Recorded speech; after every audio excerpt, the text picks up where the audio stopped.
Here are the top stories this hour. 100 dolphins dead after high temperature in Brazilian Amazon. ISWAP kills 2 persons, abducts 2 monarchs in Borno, Nigeria. North Dakota State Senate family dies in Utah plane crash. Welcome to the World News on VOP TV. I am Kayla Abraham. More than 100 dolphins have died in the Brazilian Amazon rainforest in the past week as the region grapples with a severe drought, and many more could die soon if water temperatures remain high. The Mamirabo Institute, a research group of Brazil's Ministry of Science, Technology and Innovation, disclosed that 2 more dead dolphins were found on Monday in the region around Tefé Lake, which is key for mammals and fish in the area. Video provided by the institute showed vultures picking at the dolphin carcasses beached on the lakeside. Local media reported that thousands of fish have also died. Experts believe high water temperatures are most likely cause of the deaths in the lakes and in the region. Temperatures since last week have exceeded 39 degrees in the Tefé Lake region. A state senator from North Dakota, his wife, and their 2 young children died when the small plane they were traveling in crashed in Utah. Doug Lawson's death was confirmed on Monday in an email that Republican Senate Majority Leader David Hogg sent to his fellow senators and was obtained by reporters. According to a Grant County Sheriff's Department statement posted on Facebook, the plane crashed on Sunday evening shortly after taking off from Canaan Lands Airfield, about 24 kilometers north of Moab. The sheriff's office confirmed all 4 people on board the plane were killed. The National Transportation Safety Board stated in a post on X that the crash of the single-engine Piper plane was being investigated. Now, 2 traditional rulers and 4 other persons were reportedly abducted in a recent attack by members of the Islamic State West Africa Province terrorist group in Borno State, Nigeria. Reports reveal that 2 people also died in the attack, which happened in the Damboa local government area of the state. It was gathered that troops had killed an unspecified number of ISWAP terrorists in a recent ambush last Thursday in the area. Meanwhile, a former Nigerian oil minister has appeared in court in London after being charged with receiving bribes in exchange for multi-million-dollar oil and gas contracts. Diezani Alison Madueke was Nigeria's Minister for Petroleum Resources between 2010 and 2015 during the tenure of former President Goodluck Jonathan. She was also the first female president of oil bloc OPEC. Britain's National Crime Agency said she had received various forms of rewards, including cash, luxury goods, and holidays. The NCA stated that it had frozen assets worth millions of dollars related to the charges. Alison Madueke has denied the allegations and has been on bail since her arrest 8 years ago. She's facing similar charges in Nigeria and the United States. Now, Theresa Kufuor, the former First Lady of Ghana, has died at the age of 87.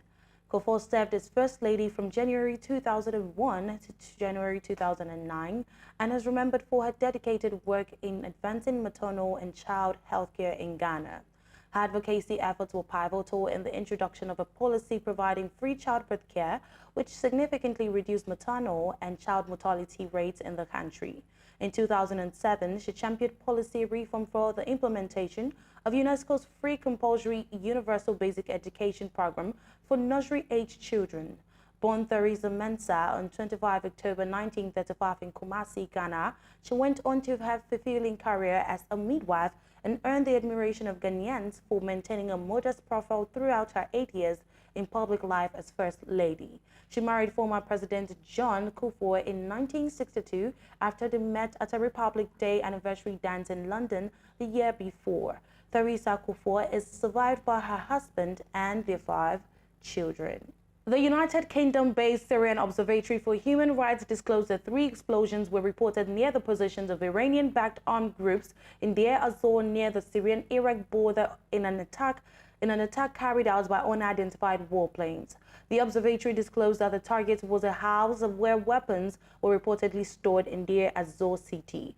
Israel has for years carried out unacknowledged attacks in Syria against what it has described as Iran-linked targets amid Tehran's growing influence in the country since it began supporting President Bashar al-Assad in the civil war that started in 2011. Now, according to a newspaper, India has told Canada that it must repatriate 41 diplomats by October 10. Ties between India and Canada have become strained over Canadian suspicion that Indian government agents had a role in the June murder in British Columbia of a Sikh separatist leader and Canadian citizen Hardeep Singh Nijjar, who India had labeled a terrorist because of his advocacy for Khalistan, an independent Sikh state. India has dismissed the murder allegation as absurd. Canada has 62 diplomats in India, and India had said that the total should be reduced by 4 to 1. Indian Foreign Minister disclosed earlier that there was a climate of violence and an atmosphere of intimidation against Indian diplomats in Canada, where the presence of Sikh separatist groups have frustrated New Delhi.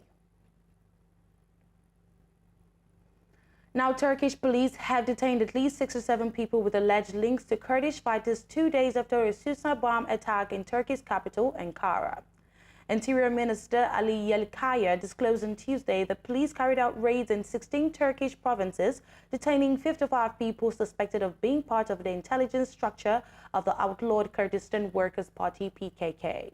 Yerlikaya wrote on X that at least 12 other suspected PKK members were rounded up in a separate operation in 5 provinces. The minister mentioned that some 13,400 security personnel took part in the operations. The PKK has led a decades-long armed rebellion in Turkey and is considered a terrorist organization by the United States and the European Union.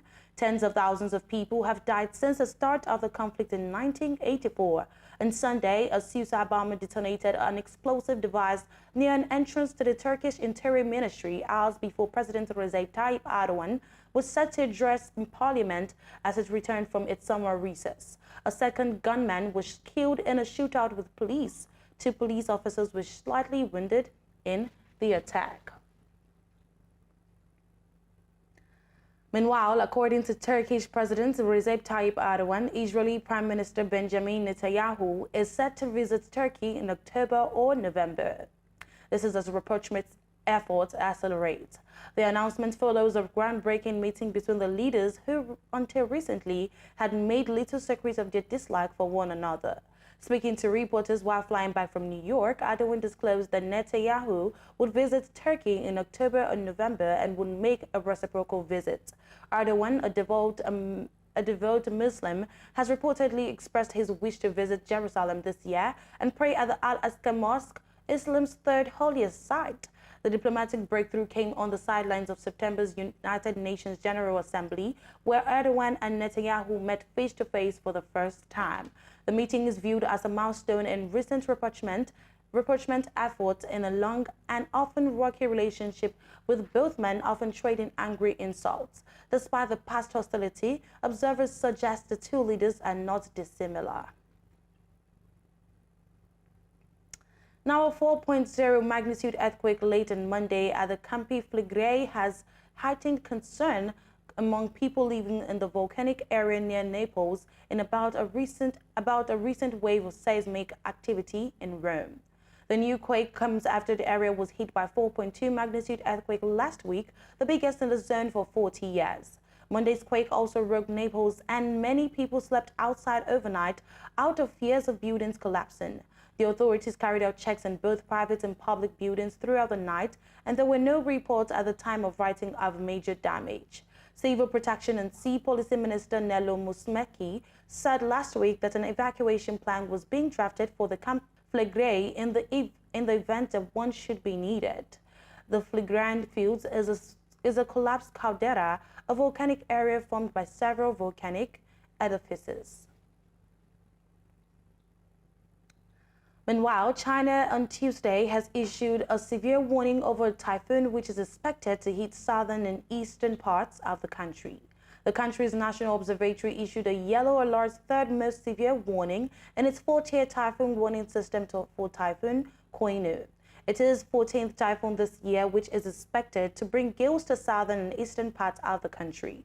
People have been urged to take necessary measures. The observatory added that the typhoon is expected to make landfall along the coastal areas around the southern part of China's Taiwan Island, or it may pass Taiwan Island without making landfall and move west with intensity gradually decreasing from Wednesday evening to Thursday morning. China's Central Weather Administration noted Taiwan also issued a land warning for Typhoon Koinu as the storm continues to move towards waters east of Taiwan.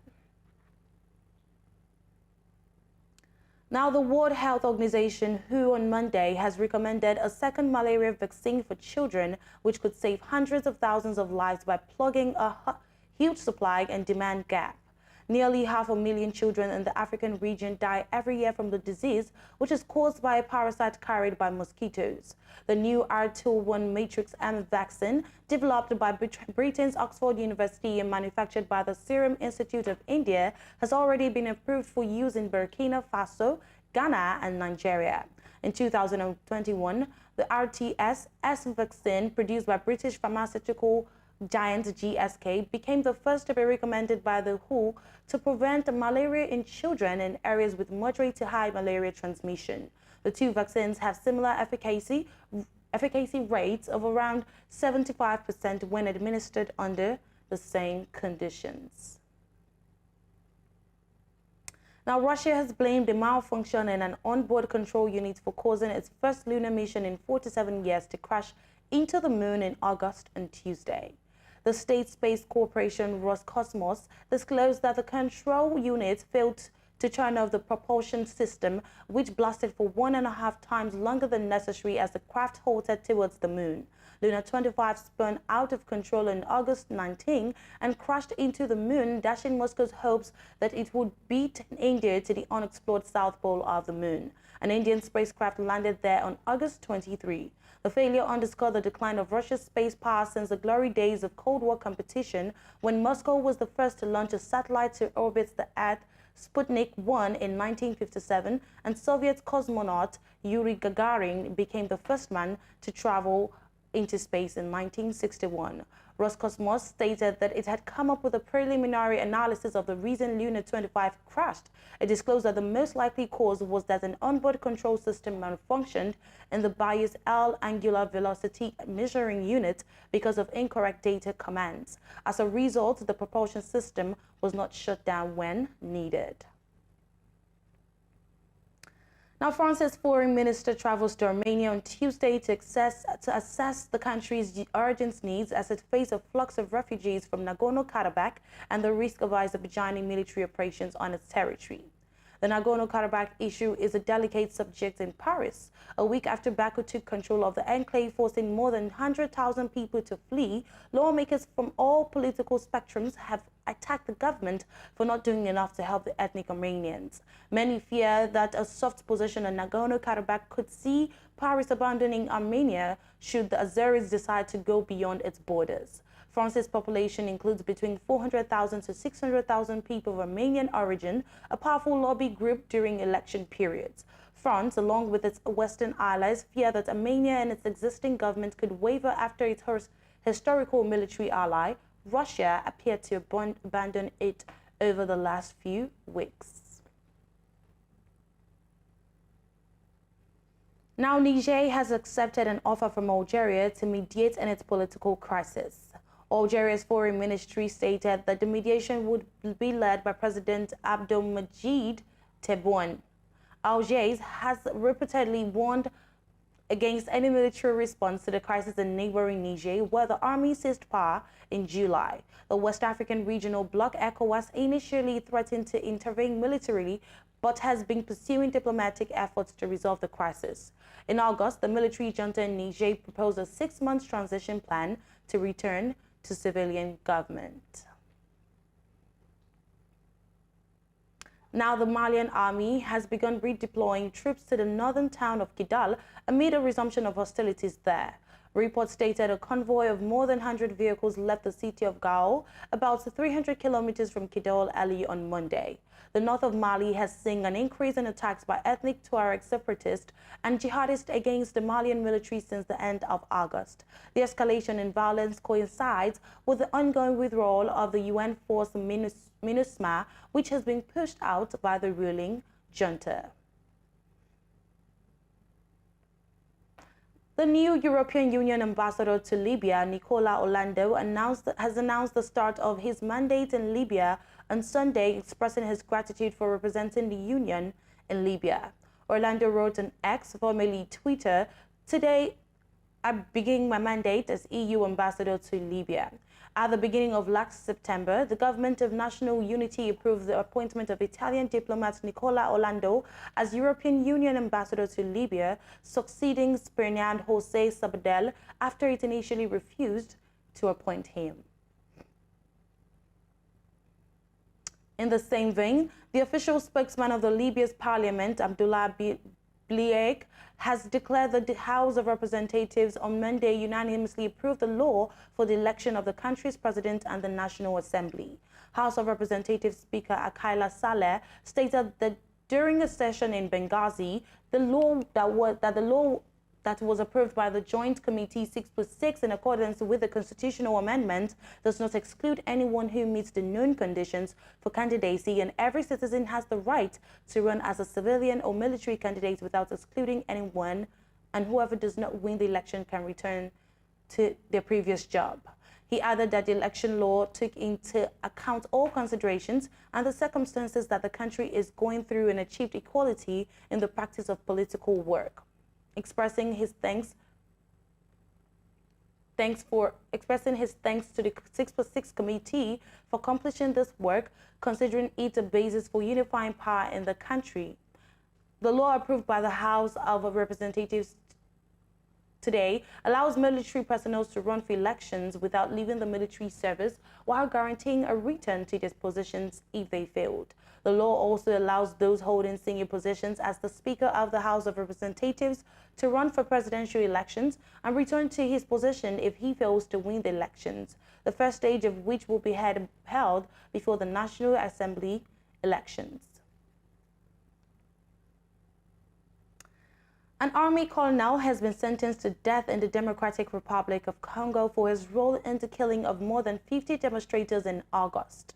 Troops serving under Mike Mikombe opened fire in the eastern city of Goma on members of a religious sect taking part in a banned protest against the UN peacekeeping force.